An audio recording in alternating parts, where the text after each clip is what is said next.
والسلام على سيدنا محمد وآله الطاهرين. اللهم صل على محمد وآل محمد. اللهم وفقنا وجميع المشتغلين خصوصا الحاضرين بحق أمير المؤمنين. الأمر الثاني تعريف الوضع وأقسامه. بیان ہوا کہ مقدمہ میں تقریباً 13 امر سے مصنف بحث کرنے والے ہیں. امر اول سے الحمدللہ ہم فارغ ہو گئے، امر ثانی میں بھی داخل ہو گئے. امر ثانی میں وضع کی تعریف اور حقیقت. اگرچہ شیخ مظفر کی بحث تفصیلی ہے، مناسب یہ ہے کہ اس بحث میں وہاں رجوع کی جائے. مصنف نے صرف 2 چیزوں پر یہاں اکتفا کیا ہے، وہ یہ کہ وضع کی تعریف اور اقسام وضع. لیکن کئی جہتیں ہیں کہ آیا وضع ایک امر واقعی ہے یا ایک امر اعتباری ہے. من الواضع، واضع کون ہے، یہ بحثیں وہاں پر موجود ہیں. یہاں ان چیزوں کا تعرض نہیں کیا مسئلہ. اور اس کے بعد الفاظ کی دلالت معنی کے اوپر ذاتی ہے یا ذاتی نہیں ہے، یہ بھی شیخ مظفر نے تعرض کیا، یہاں پر تعرض نہیں کیا. شیخ مصنف نے آخوند کفائی نے صرف تعریف الوضع و اقسام الوضع اس پر اکتفا کیا ہے. اب آ جائے. الوضع هو نحو اختصاص لللفظ بالمعنى وارتباط خاص بينهما. وضع هو نحو اختصاص، یعنی نوع من الاختصاص، قسم من الاختصاص. یہ اختصاص کس چیز کے لیے؟ لللفظ، لفظ کس کے ساتھ خاص ہو؟ بالمعنی، معنی کے ساتھ. لفظ کا خاص ہونا معنی کے ساتھ ایک خاص اختصاص مراد ہے. نحو من الاختصاص، اسی لیے عطف کرنا، دیکھو عطف تفسیری، یعنی وہ ارتباط خاص بینہما، بین اللفظ والمعنی. فإذن الوضع هو اختصاص خاص بین اللفظ والمعنی. مطلق اختصاص کا نام وضع نہیں ہے، بلکہ ارتباط خاص، اختصاص خاص، ایک خاص ارتباط کا نام وضع ہے. یہاں پر تخصیص کا لفظ نہیں، دیکھیے اس میں غور کرنا ہے. تخصیص اللفظ بالمعنی یہ نہیں ہے، نتیجہ تو تخصیص ہی نکلے گا. ہاں وہ اسم مصدر، یہاں پر مصنف نے مصدر کو استعمال نہیں کیا بلکہ اسم مصدر. تخصیص کا نتیجہ اختصاص ہے. اس میں خاص نقطہ ہے جو کہ آخری دوسری لکیر میں یہ نقطہ آنے والا ہے. فإذن مصنف کی اس تعریف میں یہ نقطہ ملحوظ نظر ہے کہ اسم مصدر کو استعمال کیا ہے. اغتسال سے غسل، خود اغتسال کو استعمال نہیں کیا ہے. تخصیص یعنی مصدر، هناك فاعل يخصص، اما اختصاص اس تخصیص کا نتیجہ ہے. مصنف نے یہ ایسی ہے اس لفظ کو نہیں رکھا ہے، ایک نقطہ ہے، وہ نقطہ اسی مقام پر بیان کریں. علی کل حال اختصاص خاص کا نام ہے. ناشئون صفت ہے نحو اختصاص کے لیے، خود اختصاص کے لیے نہیں. ٹھیک ہے، اسی لیے ناشئون رفع کے ساتھ پڑھو. وہ اللہ اختصاص کے لیے صفت ہوتی ہے جو ہے جر کے ساتھ، یعنی وہ اختصاص جو پیدا ہوتا ہے. ہاں، جو وہ اختصاص جو پیدا ہوتا ہے، یعنی نحو اختصاص، اختصاص کی وہ نحو جو کہ پیدا ہوتی ہے من تخصیص ہی، من تخصیص اللفظ تارتاً ایک دفعہ، ومن کثرت استعمالہ، استعمال اللفظ فیہ فی المعنی اخرى، دوسرے مرتبہ. یہ اختصاص کیسے حاصل ہوتا ہے؟ اس کے 2 راستے ہیں. یا یہ کہ ہناک شخص واحد ومعین یقول انا وضعت لفظ زید لابنی، تمام، جب اس نے یہ کہا تو اختصاص حاصل ہو گیا. ایک یہ راستہ ہے. ایک دفعہ من کثرت الاستعمال، کسی ایک شخص نے معین واضح نہ کہ یہ نہیں کہا کہ میں نے فلان لفظ کو فلان کے لیے وضع کیا، بلکہ اشتہر بین الناس بأن شیخ الطائفہ كما يمثل شیخ الروانی، شیخ الطائفہ لقب الشیخ الطوسی. کسی ایک نے وضع نہیں کیا ہے کہ میں نے اس شیخ طائفہ کو شیخ طوسی کے لیے ہی وضع کیا، نہیں. اشتہر بین الناس، کثرت الاستعمال سے نتیجتاً اختصاص حاصل ہوا. اسی لیے شیخ مصنف کی عبارت میں لفظ اختصاص وضع تعینی کو بھی شامل کرتا ہے، وضع تعینی کو بھی شامل کرتا ہے. یہ مقصود ہے. اسی لیے شیخ مصنف نے لفظ اختصاص کو رکھا. بات واضح ہو نہیں سی. آگے اسی لیے اشارہ کرتے ہیں کہ وَبِهَذَا الْمَعْنَى، اس معنی کے ذریعے سے. کون سا معنی؟ وضع کا جو معنی ہم نے معنی کیا. کون سا؟ اختصاص، تخصیص نہیں، اختصاص. اس معنی کے ذریعے سے صح تقسیمہ تقسیم الوضع الى التعیین والتعین کما لا یخفی. یہ جو تقسیم ہے، الوضع ينقسم الى وضع تعیینی ووضع تعینی. وضع تعیینی یعنی هناك شخص معین يضع اللفظ للمعنى، والتعینی لا، بكثرة الاستعمال يختص اللفظ بالمعنى. بھئی یہ جو تقسیم ہے، تقسیم الوضع الى التعین والتخصیص، کس اعتبار سے؟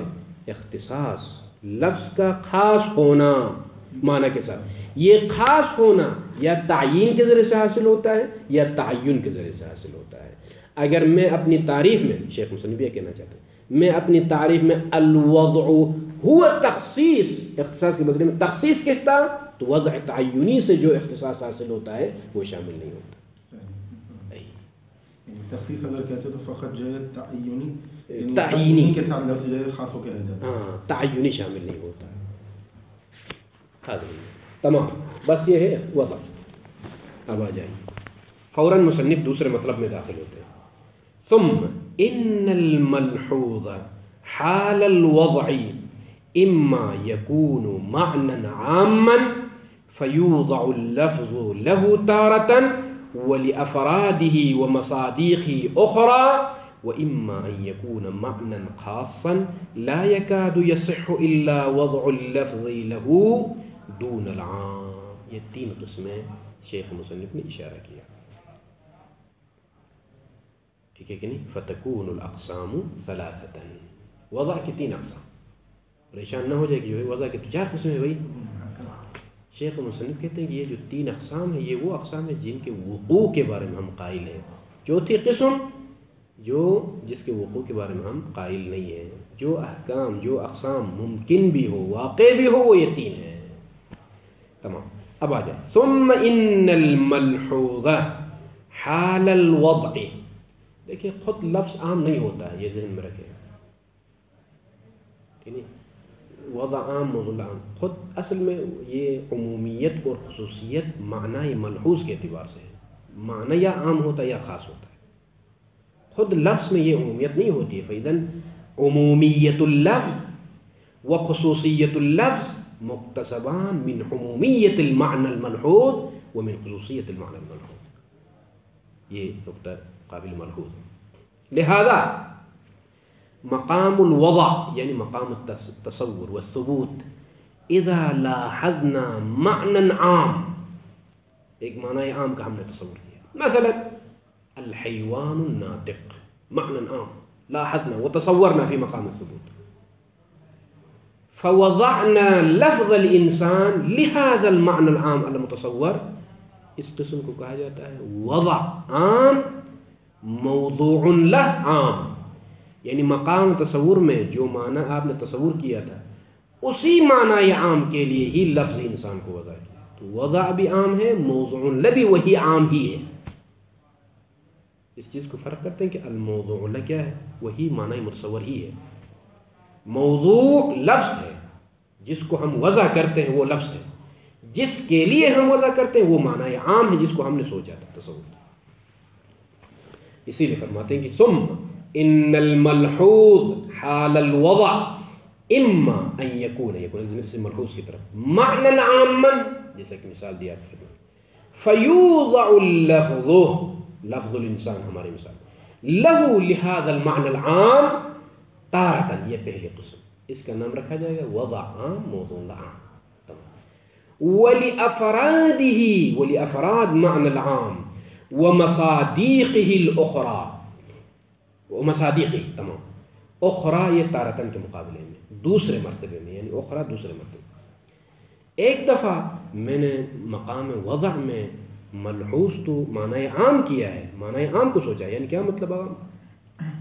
حیوان الناطق ہی ہے ذہن میں، لیکن لفظ انسان کو اس حیوان ناطق جو کہ معنی عام ہے اس کی وضع نہیں کرتا ہوں، بلکہ لفرد من افرادہ، اس معنی عام کرتا ہوں. اس کو کہا جاتا ہے وضع عام موضوع خاص. وَإِمَّا أَن يَكُونَ مَعْنًا خَاصًا تیسری قسم یعنی وَإِمَّا أَن يَكُونَ الملحوظ مَعْنًا خَاصًا لا يكاد يصح إلا وضع اللفظ له دون العام. ایک دفعہ تصور ملحوظ جو ہے معنی خاصی ہے اور وضع اللفظ بھی اسی کے لیے ہی دون المعنی. لا يكاد يصح صحیح نہیں ہوتا. کیا صحیح نہیں ہوتا؟ یعنی وضع اللفظ اس اللہ کو ہٹاؤ فی الحال معنی درست ہو جائے گا. لا يكاد يصح وضع اللفظ له لمعنى الخاص دون العام. ٹھیک ہے کہ نہیں؟ میں نے تصور کیا معنی خاص کا وضع اللفظ لا يكاد يصح الا وضع اللفظ له دون العام. صحیح نہیں ہوگا مگر صحیح ہے تو کیا صحیح ہے؟ وضع اللفظ اسی خاص کے لیے دون العام عام کے لیے. بلے احسن تو جو ملحوظ ہے وہ خاص ہے. یہ ترجمے جو عبارت ہے مسلم کی تھوڑی سی رقیق عبارت ہے. اسی لیے یعنی لا يكاد يصح وضع اللفظ الا له یوں کہو بس. وضع لفظ صحیح نہیں ہے مگر ہے تو اسی خاص کے لیے یعنی عام کے لیے نہیں. تمام وضع خاص موضوع اللہ خاص. مثلا بلے زید خاص جو معنی خاص اس کا میں نے تصور کیا لفظ زید اسی خاص کے لیے وضع ہے. تمام وضع خاص موضوع اللہ خاص. فتكون الاقسام ثلاثه وذلك دلیل کہ ہمارے پاس یہی تین ہی صحیح ہے جو کہ واقع ہیں. اس کا چوتھی قسم صحیح نہیں ہے. چوتھی قسم کیا ہو سکتی ہے؟ وضع عام بلے وضع خاص موضوع اللہ عام.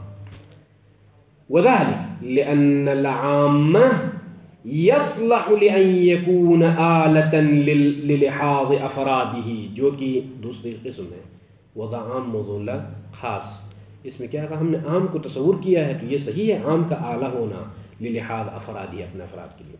ومصادقه بما هو كذلك يعني بما هو عام يكون عنوانا ومرآة لافراده. هذا صحيح. کیوں بھائی؟ اس لیے کہ فإنه یعنی فإن العام من وجوهها یعنی من وجوه الافراد.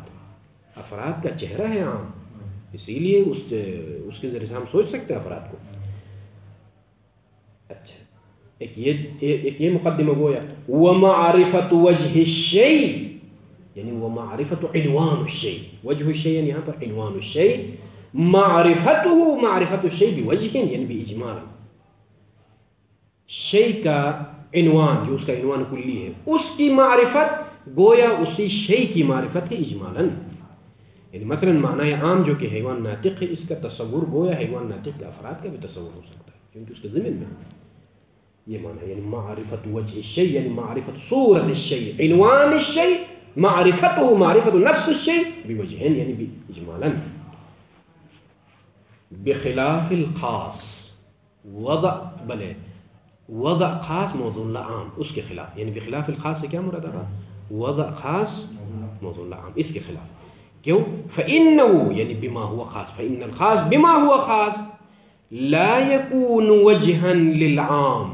یعنی میں نے تصور کیا زید شخص بما هو شخص زید اور موضوع اللہ انسان کلی کو قرار دے دو. یہ نہیں ہو سکتا ہے بھائی. میں نے وہ سوچا ہی نہیں ہے تو اس کو کیسے موضوع اللہ قرار دوں؟ جو میں نے سوچا وہ زید ہے اور یہ زید عنوان کلی کے لیے آئین واقع نہیں ہو سکتا. تمام لا يكون وجها للعام ولا لسائر الافراد. لسائر الافراد یعنی کیا مطلب آگا؟ بھلے زید نہ انسان کلی کے لیے عنوان واقع ہو سکتا ہے نہ زید میرے لیے عنوان واقع ہو سکتا ہے. یہ ہم افراد غیر ہے زید غیر ہے میں غیر ہوں. فلا تكون معرفته بس معرفت الخاص وتصوره وتصور الخاص لا تكون معرفة له للعام ولا لها يعني ولا لسائر الافراد اصلا ولو بوجه اجمال کا اجمالا بھی ممکن نہیں ہے اگرچہ بحث اس میں على كل حال. شیخ مظفر نے حل کرنے کی کوشش کی تھی لیکن نتیجے میں دوبارہ سے وضع عام موضوع عام ہی بنا دیا. بھلے وہ نتیجتاً پھر یہ موضوعات سے ہی خارج ہو جائیں گے وہ وہی اس میں داخل ہو گئے. یہاں تک نعم ربما یہاں سے آگے ذرا گفتگو طویل ہے. آج یوم اربعاء ہے کوئی ضروری کام ہم اسی پر اکتفا کریں. وصلی اللہ علی محمد وآلہ الطاہرین.